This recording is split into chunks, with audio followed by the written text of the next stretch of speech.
y'all doing? Final day of the con. Give it up. I love it when nerds come outside. It's so beautiful. All right, so we're not here to hear me talk. We're here to see some awesome people from Has Been Hotel. All right, first up, he was in the original Broadway and Off-Broadway production of Harmony, and he plays Angel Dust. Please welcome Blake Roman.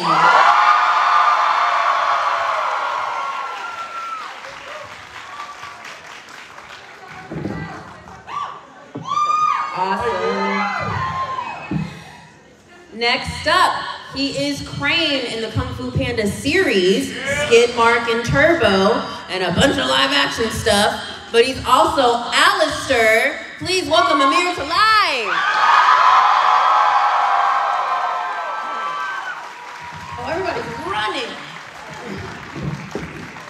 Boom. And finally, she was in the Les Mis 2014 revival. She's from the original Broadway production of Mean Girls when she played Katie Heron. And she is right now playing Charlie Morningstar. Please welcome Erica Hiddington.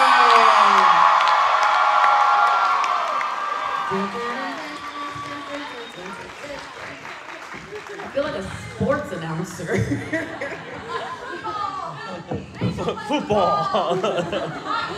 All right, so how are you guys doing today? Good. So great. So great. Very good. Good. This is their first con, by the way, everybody. This is their first con.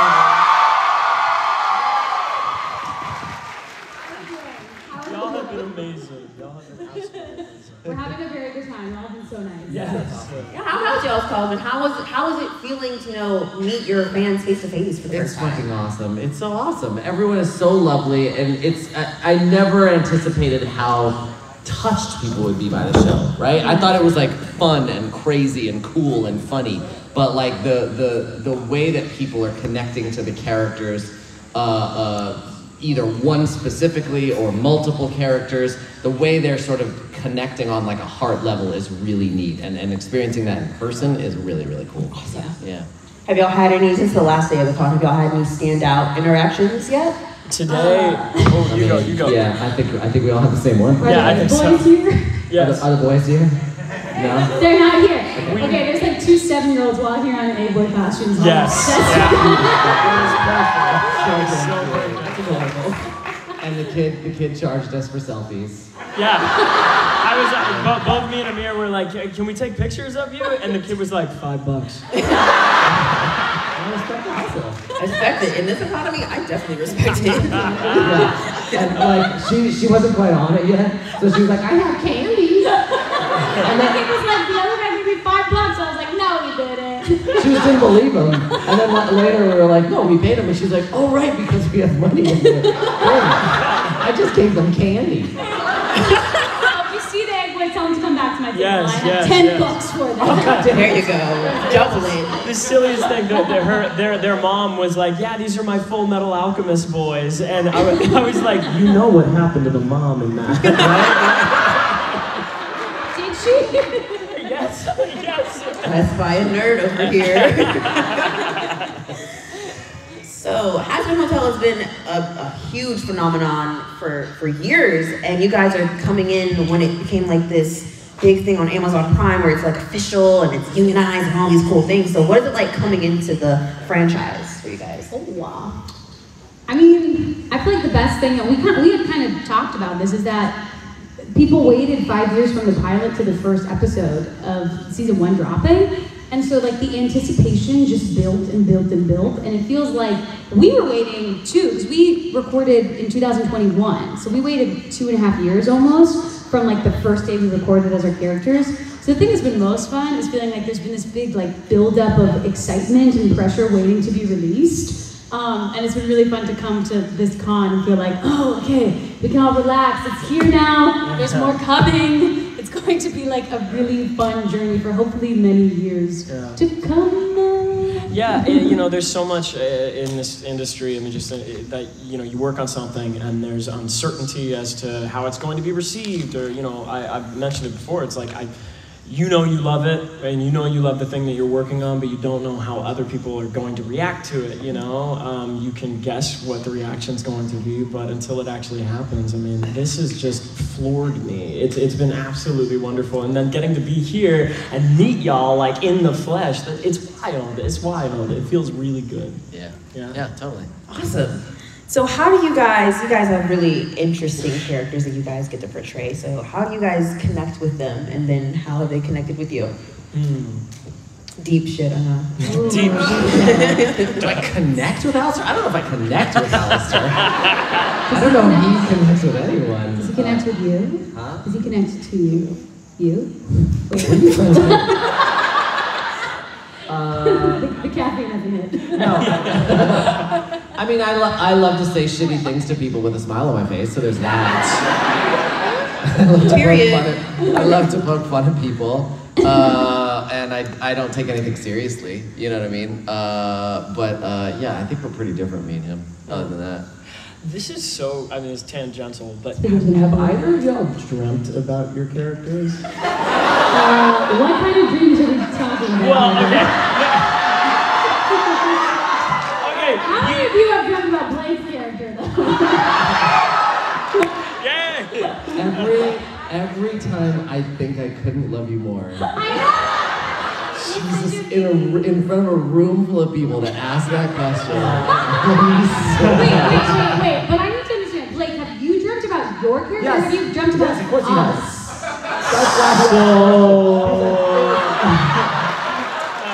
PG-13 version. I did People's dream. brains are exploding. I dreamt about Angel Dust, but in not in the way that you would hope. This is so stupid. It's another fan, girls. Nothing is stupid. We were literally riding a horse together. That was it. That's all. The number one most sexual activity you could do without it being sex. You're giving the fan fiction writers too many ideas right now. And this is not even a hell of a boss panel. Like, Horses is hell of a boss. Okay. I forgot what the fanfic yesterday was that I asked you in, but I changed my mind. I would like it to be about that.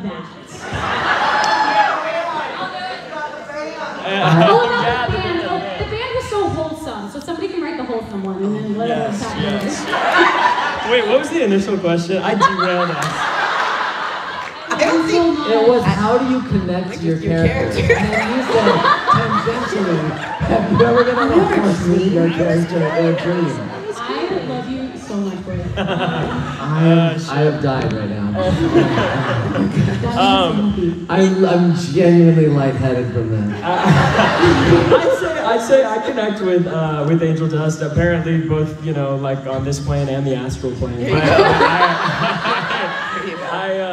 I connect with Angel Dust in a multitude of ways. I mean, he is he's a very layered character, and yeah, there's just there's a lot of facets to his personality, a lot of breadth to the experiences that he goes through, and I don't know. I think a big way that I connect with Angel is his use of humor. You know, there's oftentimes when, you know, we go through something traumatic or we're going through a hard time, that facing it head on all the time, carrying it with yourself, is just impossible to go throughout your day. And providing yourself with levity, you know, like Angel does oftentimes, is needed, necessary. That's one way in which I feel like I'm similar to him. Yeah, yes he does. I wish I could hug him. Next time I dream of him. him. Wouldn't accept it. I feel like if Charlie hugs Angel, it's kind of like, yeah, it's like, oh, okay, fine. But also, okay, could you imagine having a hug with Angel Dust? Like, all the arms. All the arms, the spider. That's amazing. That would feel so Wait, good. maybe I'm getting too excited. They should make like a body pillow shaped like Angel does. Be careful with that. Be careful. Are you sure? Body pillows have a different meaning in this world. What was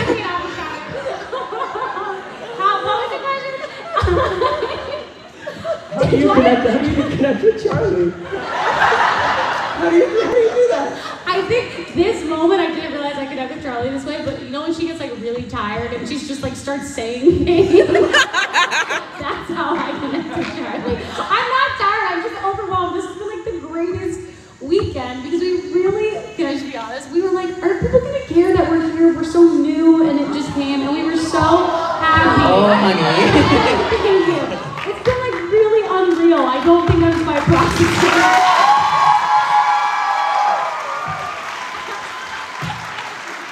Crazy for someone that already has a fan base.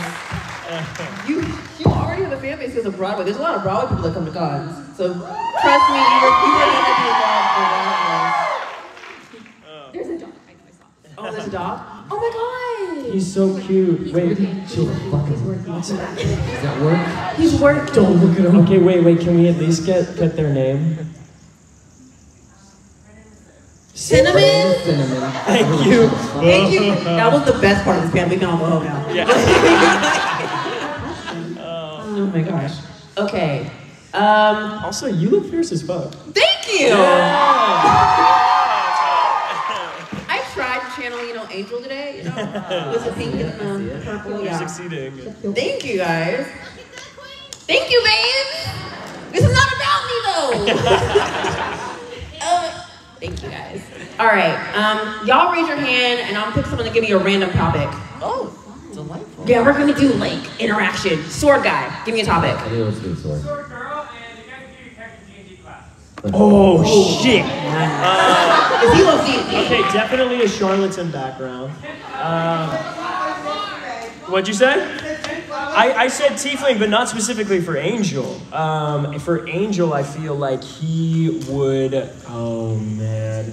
So he uses a Tommy gun, which would put him in like a more ranged class. So I don't know if he'd be martial, but maybe the way of the drunken master, like something like that.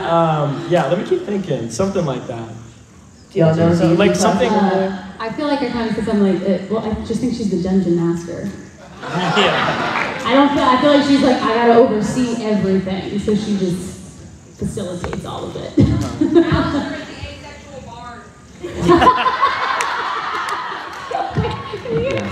Not y'all making Alistair a bard. Oh my god. What would you say about your character where you're like on a business card? What did we say? Oh, okay. I mean, a mere asexual bard would be an interesting. That's Okay, but what about Warlock, though? Oh. Don't know. For Alistair? Alistair? Yeah. That could work.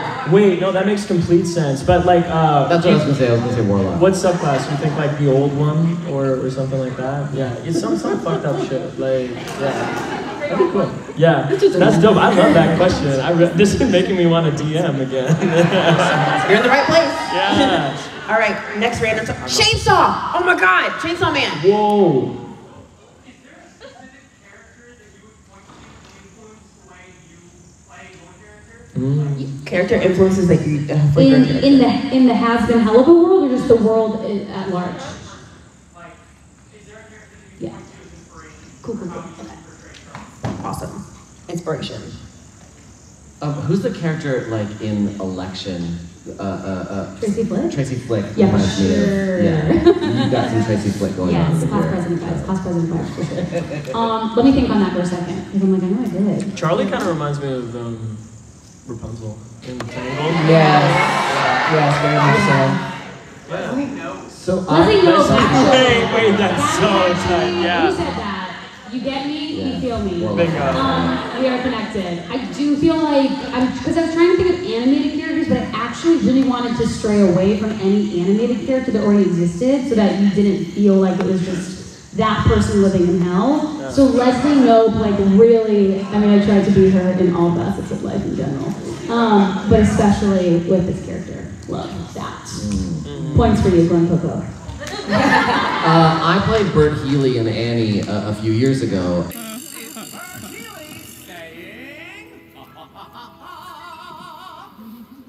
Hey, hobo man, hey, dapper Dan, you both got your style, but brother, you're never fully dressed without a smile. Oh, thank you. Your clothes may be old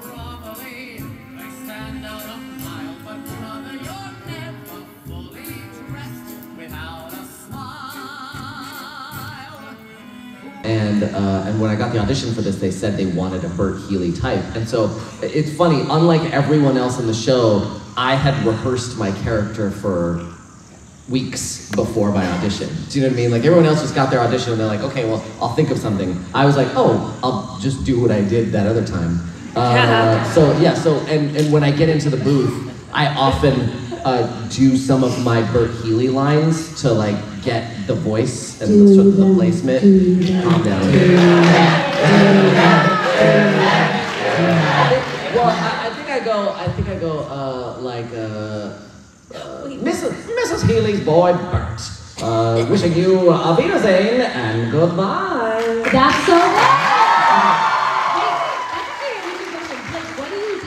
What do you do to get into angel dust? Like for Charlie, I'll just be like, Just some sharp breaths. what do you do? In terms of like getting into the voice, I mean, I Like right before you always go like straight sex, like but if like kinky. I have to get that flavor, and then once I click into that, then Does everybody want to record that on their phone? So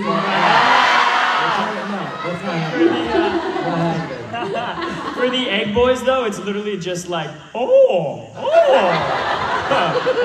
boss. Now put oh kinky with oh boss.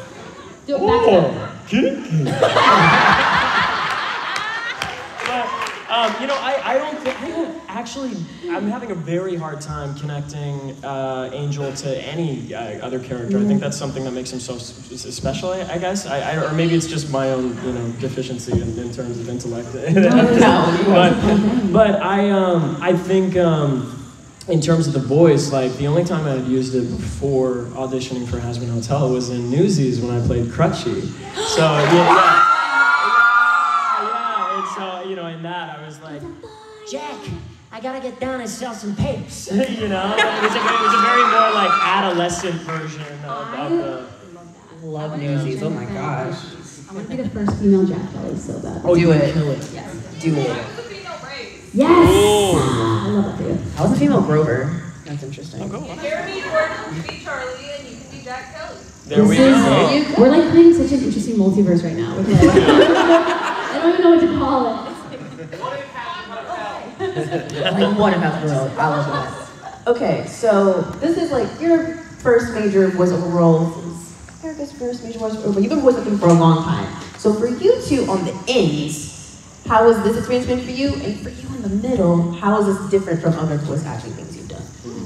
Complex things. I mean, the best thing for any actor is to get to be with a character long enough that you start to feel like the expert on it. Like, if you're doing a show for a short amount of time, it ends and you go, oh shit, I would have done it this way. Like, it comes to you while you're like picking out bananas at the grocery store. You're like, oh, I should have said the line that way. That would have been funnier. So the thing that's fun about doing this has been over the course of just season 1, I feel like we all got more comfortable with our characters and started to like feel them in a more natural, easily accessible place. And because we know we get to do another season and hopefully many, many more, it's just kind of like what a gift that we might get to grow up alongside these people and get to bring the new things we discover about ourselves into the voice room, into the voice booth. That to me is the thing that's different about this experience in general. Voice acting and theater acting, we can talk about that all day, but this experience in general is just, I feel like we get to live with these characters for so much longer than I've ever lived with anybody else, and they change. Like in Mean Girls, doing Mean Girls for 2 years, Katie doesn't change from Monday to Tuesday. She has to tell the same story Tuesday night, Wednesday night, Thursday night. And Charlie, I show up and I go, oh, she's doing this shit today? Good for her! So I get to, and there's just like a kid that I'm proud of when she does things right, and I get disappointed in her when she fucks things up. Yeah, that's really special. Yeah, for me, my entire childhood, I was always doing impressions and just being a little weirdo and geeking out about all like the video games I love and all the voices that I enjoyed doing. And so that's like really when I voice act or when I act in whatever I do, that's the heart of it for me, is like going back to how I felt as a child playing. And I remember, because this is the first like big voiceover, gig that I booked, the first time going into record for Angel, that first session, walking into the booth, I had a lot of like imposter syndrome, and I got really anxious. And then when it finally, like the ball started rolling, and we got into the session, I realized, I'm like, oh my God, I'm literally here to be weird as fuck. Like, in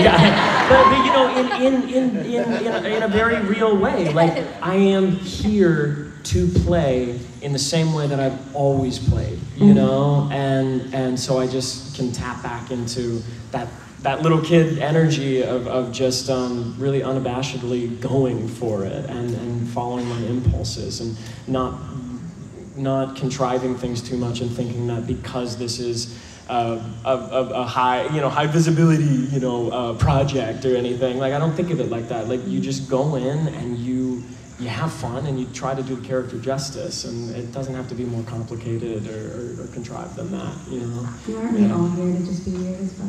Yeah. All the weirdos together. That's Blake's t-shirt. I'm literally here to be weird as fuck. Put it on a t-shirt. Etsy girls, you have a job now. I think the thing that's been so different about this compared to other voiceover jobs is voiceover work is so isolated so much of the time, and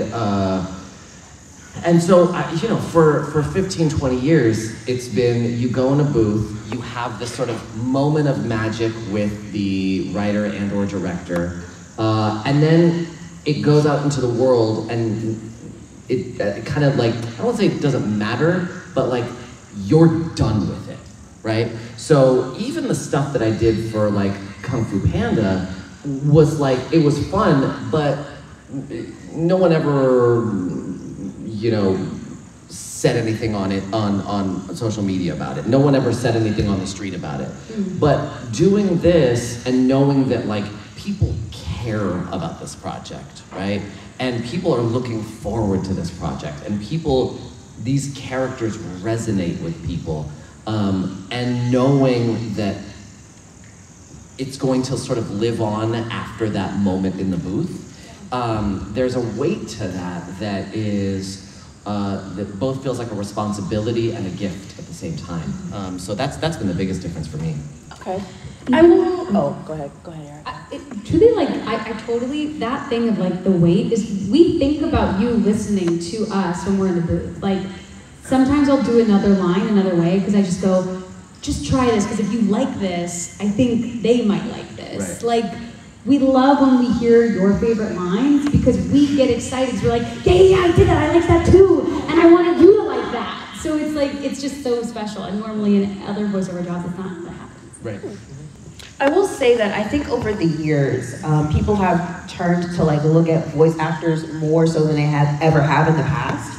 And that's because anime has become more mainstream, because cartoons and people understanding the craft, because voice acting is still acting, is like better than ever before. So like, I see way more people at cons than I used to when I was a kid, and it's like actually really awesome. So, but I do think like projects from like Vizzy Pop and other indie animations that are blowing up on YouTube are like a really big trajectory for that. So I'm excited for you guys, because I know it's just gonna get even bigger and better. Okay, random topic, I'm stopping talking.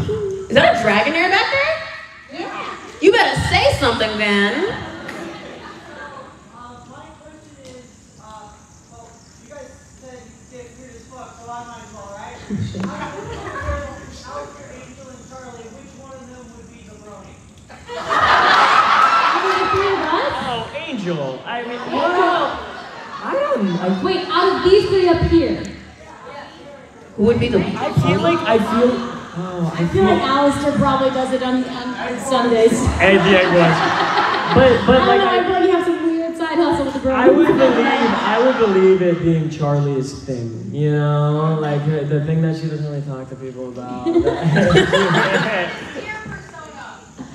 What'd you say? Alistair and his dear persona. Oh yeah. Dear I persona. mean, Charlie, like, she's Pinky Pie. She has that Pinky Pie thing. Yeah. I agree with that. Totally.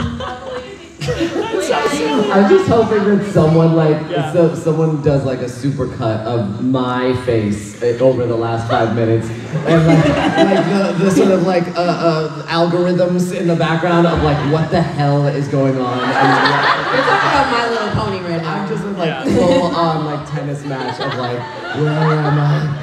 What language is this? You're in Nerd Central. Yes. And like every pocket of nerd that ever exists. You should, y'all should go to Dragon Con, because that's every fandom to ever exist is at that con. It's actually pretty great. Yeah. Paw, black and blue paw. If your characters were friends with characters from Hazbin Hotel, sorry, from Hello Boss, who would it be? Oh, Blitzo. Right off the bat. Luna? Well, I said Luna yesterday because I also feel like that's my demon form. Like I feel like there's some overlap there. You go outside and hunt babies.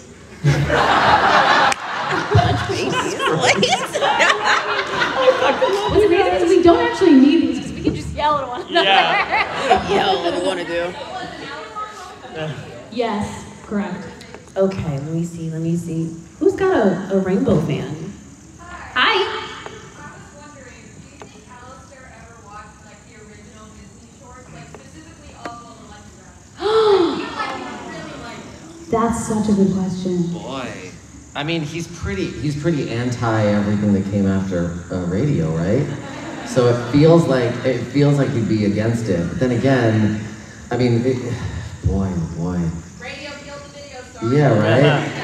Oswald is the original video star. I think that once he got to hell, he probably was just like, great, I don't have to be around TV anymore. So I'm gonna say hard pass from Alistair on that. Someone up here. So cute. I love Blue hair. It's not you. That's true. What song like surprised you the most in the show? Like whether it was your favorite or just like how it turned out, like just kind of caught you off guard with how it was. I mean, fucking Poison wrecked me. I saw Poison finished. Didn't we watch it together in Sam Hack's backyard?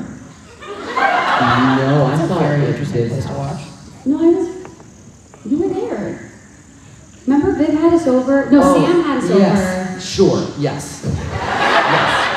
But we didn't. I didn't watch it. No, because I was like, oh, cool, music video, cool. And we saw the music video, but I didn't see it in the context of the rest of the episode until about a year ago. Yes. And I was like, oh fuck. I was like, it wrecked me, and I was like, it's good. This is going to wreck the fans, and Blake is a fucking genius, and people are going to love him so much.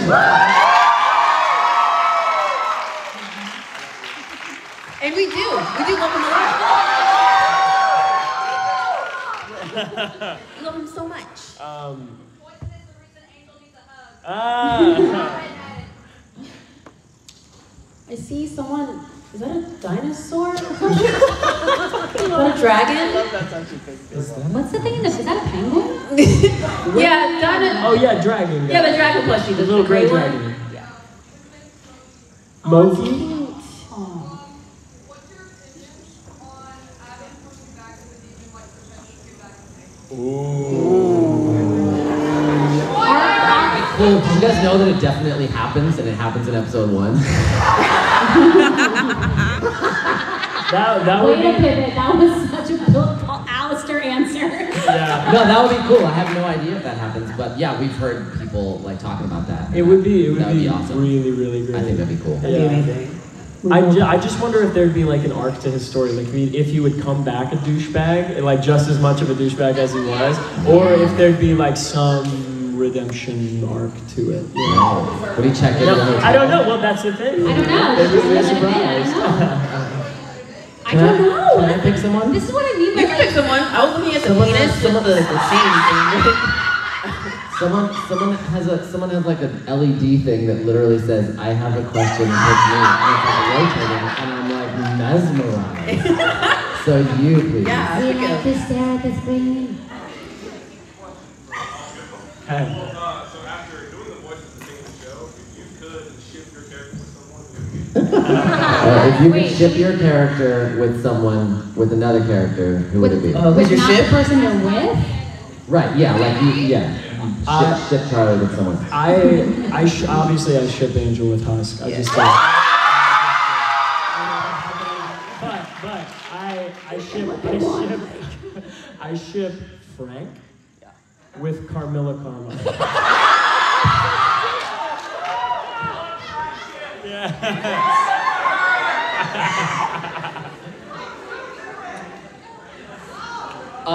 I mean, I can't ship Alistair because he's Ace. But yeah, like what if it was like Maybe what a if? romantic. But what if? yeah. Do they still, are we still related to the person? Can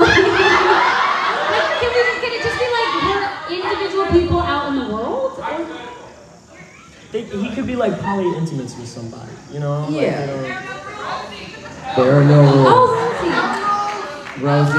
Well, Rosie's a good one. Yeah, because they're both a little sort of like old schooly. Yeah, that's a solid ship. Alistair and Rosie, sure.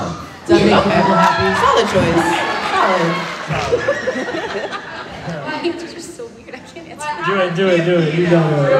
But then I was like, is that just because that's who I like? Like, this is gonna sound, I can't even say this. But like, I love a short king, so I love you.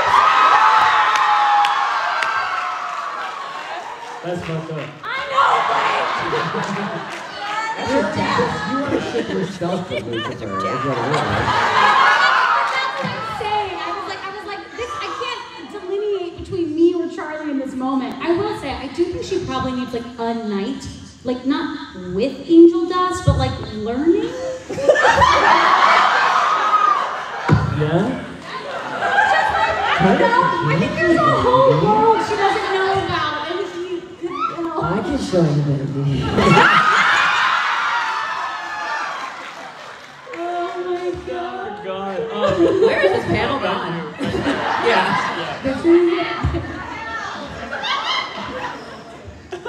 Alright, so as we all know probably, I don't know if any of y'all are looking at the social medias, but Not really. you and Michael Novak are both here, Blake. Yeah. Who do you think would win between you and him, and also between y'all's two Angel Dust variations? Oh, like in a fight? Yeah. Oh shit. Like a fist fight? What's wrong with you? I mean, I gotta say me, you know, but I just want to see it. I want to see it happen now. I do want to say I met Michael yesterday, and it was so fucking wonderful. I have been, oh really? There's already fan Let's art? go. I had wanted. Oh fuck yeah! I had wanted a Fat Nuggets plushie forever, and he gave me his. It was so fucking nice. I love Michael. Yeah. So I wouldn't want to fight him. That would be the main thing. In endurance, in doing what? You don't need to go there. We don't need to go there. Blake, did you know that you're allowed to say pass? Oh no, I don't pass on anything. Oh my gosh. Angel. Angel does not. Remember when you said you had a dream about riding a horse with Angel? I hope I have it again. I haven't forgotten. I've been thinking about it for the last 30 minutes. Yeah, what you been thinking about? Okay, I see a robot head. Heck yeah. Yeah. I beg of y'all, can I please get your favorite lines from each of you? Oh. Favorite lines. Fuck you, Susan. Great one. Not now, Fat Nuggets. Ha-ha! Fuck you. Amazing. Let's say it together in our best Alistair voice. Can you count us down? 1, 2, 3. Ha-ha! Fuck you. There's no children in here, right? Okay. We'll let it slide. It's Hazbin Hotel. We're fine. So speaking of speaking of your character's lines, things like, my question is now gone. Oh, it'll come back. It'll come back. It's gone. All right. Everybody sit in silence while we wait. Okay, what was it like creating the voices for your characters in contrast to hearing it for the first time when you watched the show? There's the question. It's weird, right? Like, it's like when you you record your voice and then you listen back to it and you're like, oh shit, that's how I sound? You know, because of a lot of reasons. I mean, when I'm speaking right now, like the way I'm hearing my voice because of like bone conduction and the way that acoustics sound in my sorry, is that too specific? It sounds different to me, but then like when you're hearing it apart from like being inside yourself, it sounds so wacky and like surreal. But I don't know, I love it. It kind of feels like listening to another person. That's how it is to me, yeah. How about you guys? Well, for me, it's I have that filter that, I have no idea I had no idea what it was going to sound like until I listened to it for the first time. And it's interesting, it really took me some time to get used to it. Yeah, it's so funny though, but I do hear you though. Sure. I still very much hear you behind whatever they put on top of it. Yeah, I mean, it's not it's not quite the Bane, like, oh, I know. But yeah, it took some getting used to, for sure. Yeah. I'm not very talented, so I just use my voice. No.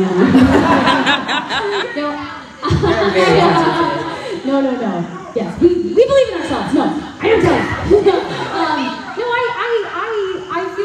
I feel like I hear a lot of myself in it. There's definitely some heightened stuff, but it's more just that the weirdest thing to see was actually the way that they took our behavior and put it in. And that's where like being a voice actor, I mean, call it a voice actor, but like you're just being an actor because they used so much of my physicality to land certain jokes or to land certain lines. And I know that they film us sometimes in the booth, but it was so fun to meet our animators later and be like, hey, did you see the way that we made Charlie say that line? We took that from the way you did it in the booth. And that was my favorite thing to see, was being like, because that makes it feel like when I go into the booth that I still get to use my whole body, because it helps our animators tell the story physically later on. So that was a discovery for me. It was like watching, I think like there's a moment where she goes like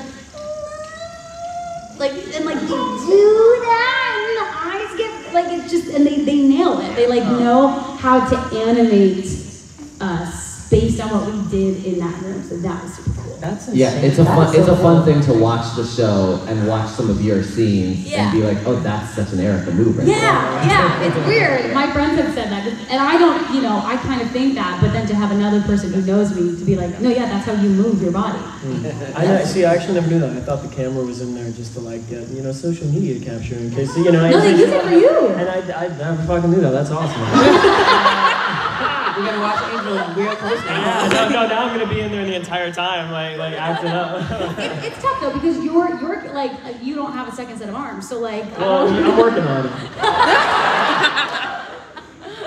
So speaking of the radio filter on Alistair, I think we've all come to know this. I've seen people have theories about it online that. It's not always on his voice, and it depends on like what he's saying, the intention behind the line, the motivation behind it, that it's there or it's not there. So what are your thoughts about that? Ow. Yeah, I mean, another thing, what's really interesting is when it first, when there was a trailer drop or something, and the filter was less on the line that was in the trailer, a lot of people were like, wait, where's the filter? You know? And what people discovered once they watched the show was like the filter sort of comes in and out. Like sometimes it's very strong, and sometimes there's a few times where it's not there at all. And I think it points to the way that Alistair wants to get his point across in that moment, right? Like he is choosing to use the filter, so I think it's a conscious choice of his, right? Yeah. Just the same way that one of us would raise our voice or lower our voice or whisper or whatever. I think it's just one of the tools for him in communicating, right? And whatever he wants to get across. Your moment in the finale, sorry, spoilers time, where you're... There's some people here who haven't seen the finale. I'm not gonna say what happens, but when it drops out and we hear just you for the first time, it's like heartbreaking. That was a moment, and I didn't know that was gonna happen, and it was so weird. So my brain went, oh my god, where is it? And it like, it's shocking, and I hope it was shocking if you've seen it, because it comes out of, it happens so quick, and you're just like, what the fuck? And it's so cool. That was like one of my favorite like Alistair moments in general, just because getting to hear both of your voice talents in one like short 5-second high drama impact moment was so cool. I didn't know that was going to happen either, because it doesn't say it in the script. In the script. Filter strong, filter absent. So they figured that out in post-production. Obviously someone had the idea of like, what if we drop the filter entirely here? Oh my god, and it's obviously very effective, yeah. There's so many specific elements to the show that like I feel like I just need to go back and watch it 5 more times all the way through in order to catch it. Like I saw even just a little thing like Lucifer in the final like rebuilding of the hotel is like using Kiki to like make the magic happen. Yeah. Well, but I had never known that was like that was what he was using, and somebody posted that on Twitter, and it's just all these little interesting things. That is really funny. That's you. That's what you say. Yes. We're gonna pick you because of that fan. Hell yeah. Go ahead. Go ahead, Aces Butt. What do you guys think of the Lilith is Eve theory? Yeah, no, it's correct. Was I not supposed to say that? We were joking, honestly. We don't know. We don't know. We literally get these scripts. But what do we think of it? Oh, what do we think? Even though we don't know whether it's true. Because a lot of people have said like Eve's punishment for eating from the apple Lucifer offered her was that her and Lilith had to like be combined into one, and that's why you see Lilith acting so differently between the pictures and her behavior on the screen. Interesting. Yeah, it's very interesting. That's the thing. I'm at the point where it could be anything. Like I really I try to think about the possibilities in the show, and then we get scripts, and I'm like, oh well, fuck. I thought I was so smart. I'm not smart. We've been wrong a lot. Yeah, we've been. I'm like, do you think this is what's happening? And then Viv sends script. We're like, no, we were wrong.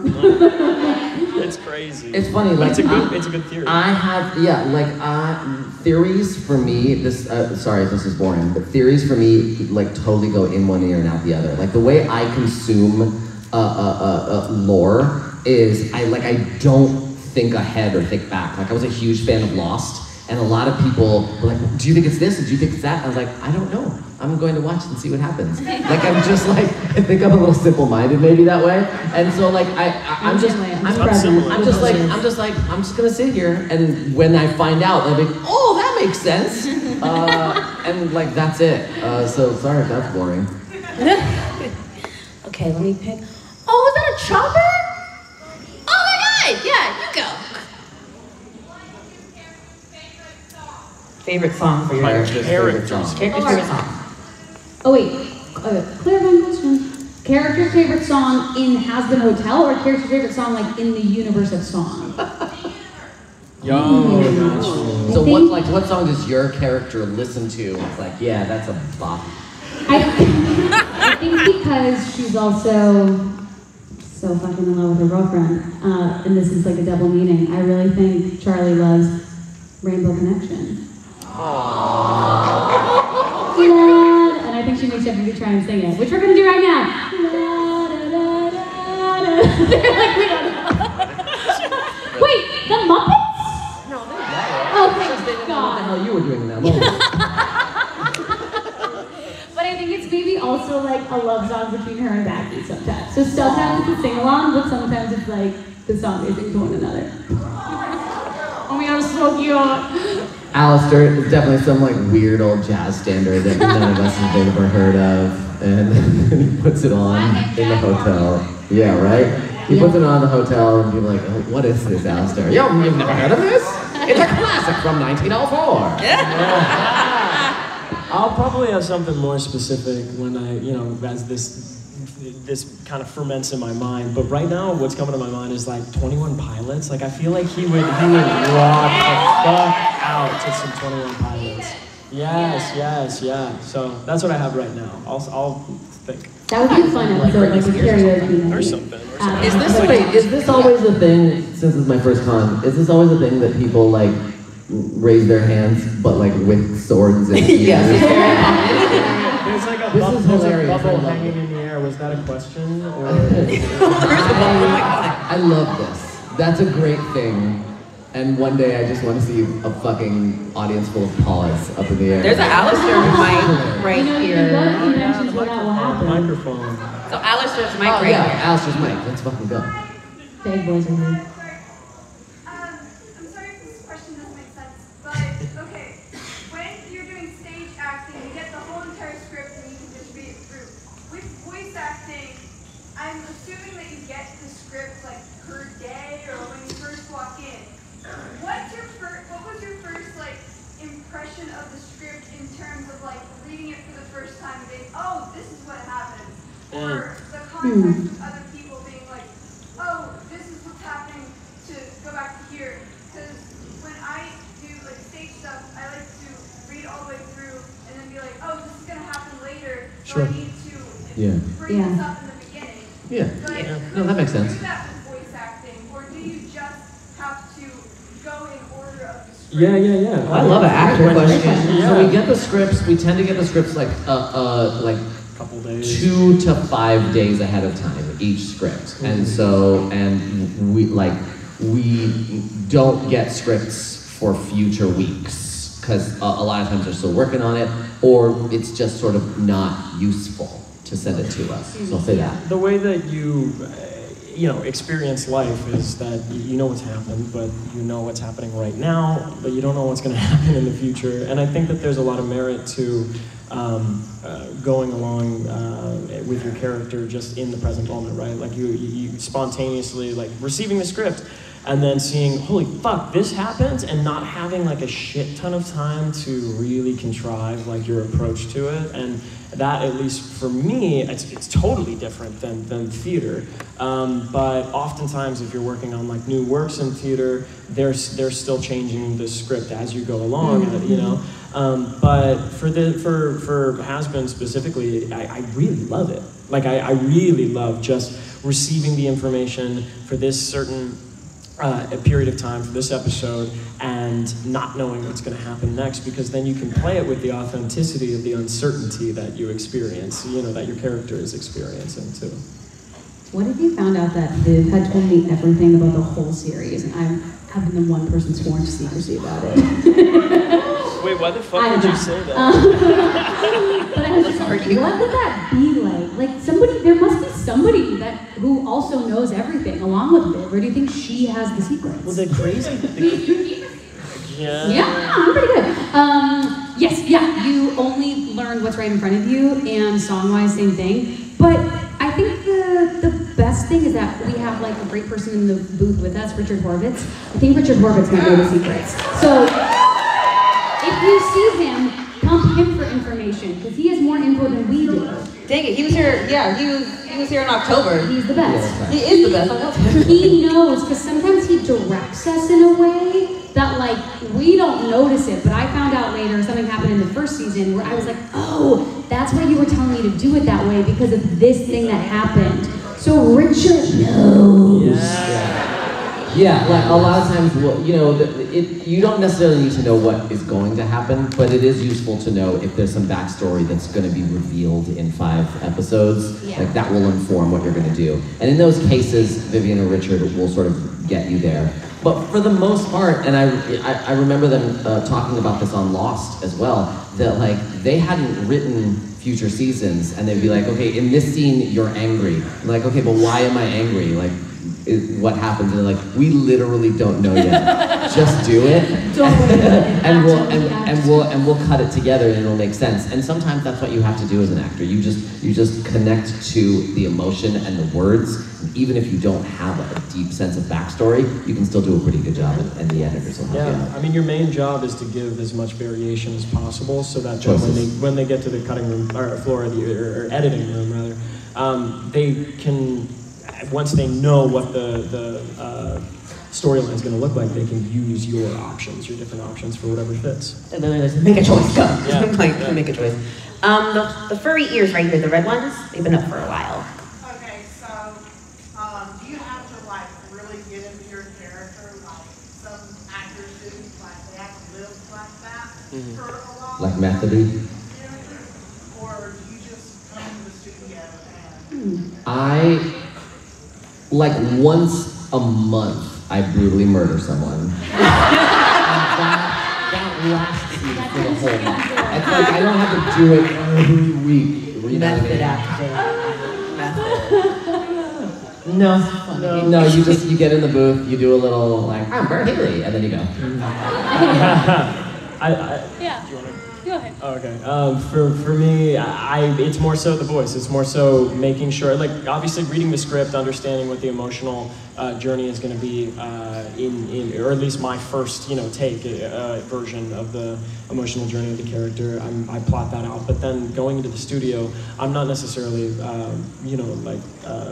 living my life with 6 arms, I do some exercises to get into the voice.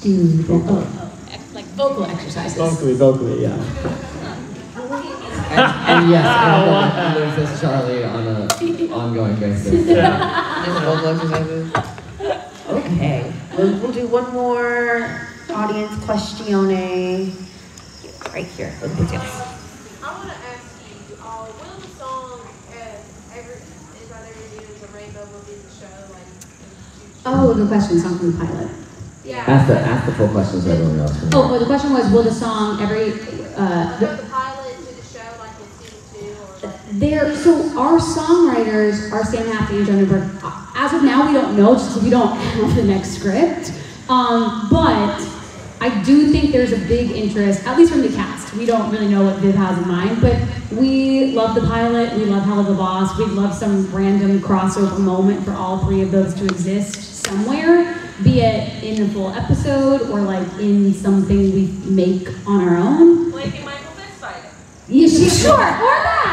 Fight in the ring, So, at the WWE ring. The answer is no plans yet, no idea, but we love that stuff. Like, we love the overlap of the pilot to us to Hell of a Boss. It's so cool. Yeah, I mean, the question, like, would that song ever appear in the show again? It would have to sort of make sense narratively, right? Yeah. Like, where would Charlie be in the story that would motivate her to sing that song, Well, right? I was wondering, like, is she ever going to sing that song for the podcast? It's so good. It's a great song. Yeah, absolutely. But first and foremost, we got to tell a story, right? It's not about like as many great songs as possible, because then it would just be the Sam and Andrew show. And nothing wrong with that. Oh my God. Yeah. Coming to a city near you in 2025. There you go. All right, final question before we get out of here. We'll do a deep one. So, Has-Been Hotel. Baby. Why? I didn't mean to say deep, my bad.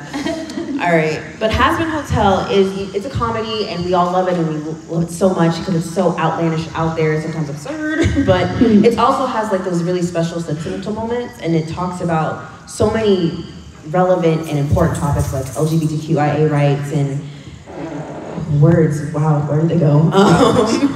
Words, abuse, and like self-hatred and self-doubt, selflessness, who deserves to be lived eternally or not, and it navigates it so well. But I wanted to know y'all's thoughts about what's it like to be a part of something that integral and how it affects your performances. I mean, the biggest thing is that it's sort of to quote what Amir said earlier, it's a gift and a responsibility. I mean, I think we love being in things that are funny and fun, that have these bops of songs, but I just am so grateful to be a part of something that, and we can tell this because we get to talk to you, that means something to people, that they see themselves reflected in somewhere, and that it does so in a way where like the goal is still to have fun and have a good time. But I just think Viv is so incredible at just being very open and honest about the realities that people live through consistently, and she doesn't sugarcoat it, and she doesn't force her opinion on it. It's just placed beautifully into the world of Hazbin Hotel so that you watching can see it and have a response to it that helps you, heals you, makes you think if you've had somebody else go through it. And I just think that's really, really beautiful because it allows everybody to come to it in their own way, if that makes sense. Yeah, I mean, I think it's really awesome to, like, if you look at Charlie and Baggy, like, no one in the show is ever like, so, are you in hell because you're a lesbian? No, there's nothing wrong with being a lesbian. It's like this whole thing, right? No, it's just like they have a relationship, and that's normal, and it's just a thing. And yet, it's not like, do they have a relationship? Can we tell if they have a relationship? No, they very clearly have a relationship, right? It's named, they are gay for each other, they kiss, right? But it's not like, that's not like a whole thing, right? It's just what it is. It's just what it is. And so it's really cool that she's able to sort of push the boundaries of representation and what we see in pop culture without being heavy-handed about it. Yeah. I mean, bottom line, empathy breeds empathy, and I think it all starts with Viv, it all starts with the people who write these episodes being empathetic toward these characters.